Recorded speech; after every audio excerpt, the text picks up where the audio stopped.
One of the programs under the Bipartisan Infrastructure Law, or bill, is the Rural Surface Transportation Grant. At its core, it's supposed to expand roads in rural areas to help move people and goods quicker and safer. The Virginia Department of Transportation will use some of those funds to fix parts of I-64 in New Kent County, adding a third lane in each direction, widening the shoulders, and adding rumble strips. The goal is to also reduce traffic accidents, which are at an all-time high here. Can you tell me why projects like this are so important, despite concerns that many studies show that widening highways leads to more traffic, which in turn could lead to more accidents? Well, we try to recognize that every situation, every project, every geography is a little bit different. One thing we do recognize as a department is you can't widen your way out of every problem. We've seen a lot of places where folks thought you could do that, added capacity, and wound up just with more cars and more congestions. On the other hand, there are some places where you clearly need more capacity in order to get people where they're going. And this is one where we saw a lot of safety concerns, and the Virginia DOT made a very convincing application in a very competitive program about why these funds were needed for I-64. The National Highway Traffic Safety Administration recently reported nationwide that for most of 2022, traffic fatalities were kind of leveling off. But for Virginia and for cities like Richmond and even Washington, D.C., those numbers were actually higher. What's the DOT doing to try and help get numbers down in places like these? Yeah, this is something that we need to have, I think, a fundamental change in mentality on as a country. The level of traffic deaths that we experience is on par with the number of gun deaths that we experience as a country, about 40,000 a year. It's moved in the wrong direction over recent years, seems to be leveling off, but it needs to be dramatically reduced. And we need to imagine what it would take to work toward a goal of pushing that towards zero. We released a national strategy about a year ago. We're partnering with everybody from safety advocates to cities and state DOTs on strategies that are going to help with that. That includes safer roads, safer vehicles, safer drivers, safer speeds, and work around the standard of post-crash care so that when there is a crash and an injury, it doesn't necessarily turn into a fatality. All of those things need to be in play. It's everything from how we make sure that cars are as safe as they can be, especially with new technology coming online that has a lot of potential but a lot of unanswered questions, and the way the roads themselves are designed. The other thing I would point to that's very important is that a big driver of these increases in roadway deaths have to do with what happens to what we call vulnerable road users. In other words, cyclists and pedestrians.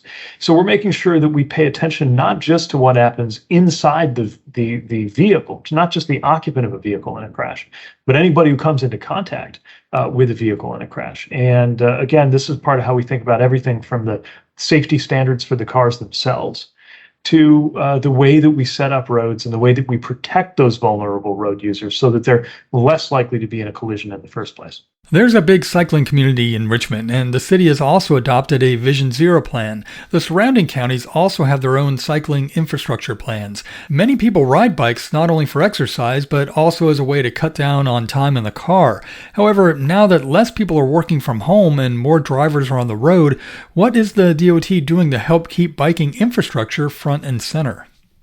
Well, we need to make sure that it is safe and convenient to get around on a bicycle, whether it's just recreational or whether it's part of your daily commute. And parts of Virginia are very well set up for that. I've personally benefited from terrific trails in the DMV area that I've had a chance to ride on. But we got to really make this more the fabric of our planning, especially in places where anything from protected bike lanes in a heavily used area to just the right kind of signage and everything in between can really make a big difference.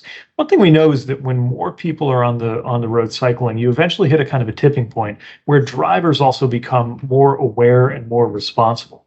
And so we need to drive all of those things at once. And it is part of what we're funding. Our road, under the law as passed by Congress, a lot of our road investments can and do include things like multi-use paths, bike lanes, things that are going to make this a safer and easier place to be a cyclist and make it less likely that cars and bicycles are going to be involved in crashes. Speaking of crashes, speeding is one of the leading causes of road fatalities. Many of the people I've interviewed are fed up with speeding drivers and the deaths that result from it. But when they try to get help from local government or VDOT, they have to go through a ton of red tape and wait years for any infrastructure improvements like roundabouts or stop signs or things like that. Is the DOT able to help with local level issues like these? Well, there are things we can do, and we will be releasing a round of grants under our Safe Streets for All program. But the truth is, a lot of this conversation is closer to home. We'll do what we can with the tools that we have federally. But a lot of this comes down to decisions around design, around signage, even around enforcement, and sometimes culture that are made by city and county leaders and at the state level. We'll be pushing from our side, but people may have more influence than they realize with their own local leaders. And if you're concerned about safety in your neighborhood, your community, would certainly encourage you to be active and involved in local decisions. Even the federal dollars coming out of this building are ultimately, the majority of them, going to be subject to state and local decisions about how they're used. And there is a once in a lifetime chance to use them to make it safer for everybody, including when it comes to issues like speeding. Also under the bill is about $1 billion to help Virginia improve public transit across the state. Can you expand on what we'll be seeing from this funding? Yeah, it's really everything from supporting transit agencies with some of their capital needs for their biggest projects to helping them run more efficiently and less expensively with fewer emissions. For example, we were investing in a large number of purchases of zero emission buses around the country, and a lot of transit authorities, not just your biggest city transit agencies, but in smaller communities too, can really benefit. Obviously, there's a climate benefit to an electric bus, for example, but also they can be cheaper to own and operate in the long run. And so that's part of why we're supporting these visions. Big transit improvements can take a long time to deliver. I think we need to go in with the principle that transit should be a means of choice for getting around, not just for people who can't or don't drive, but a good option for anybody. And I think the mark of a great transit system is being set up to where people can, whether they have a car or not, decide that transit is the best way to get to where they're going routinely.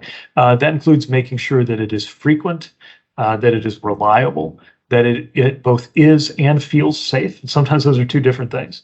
That it's convenient.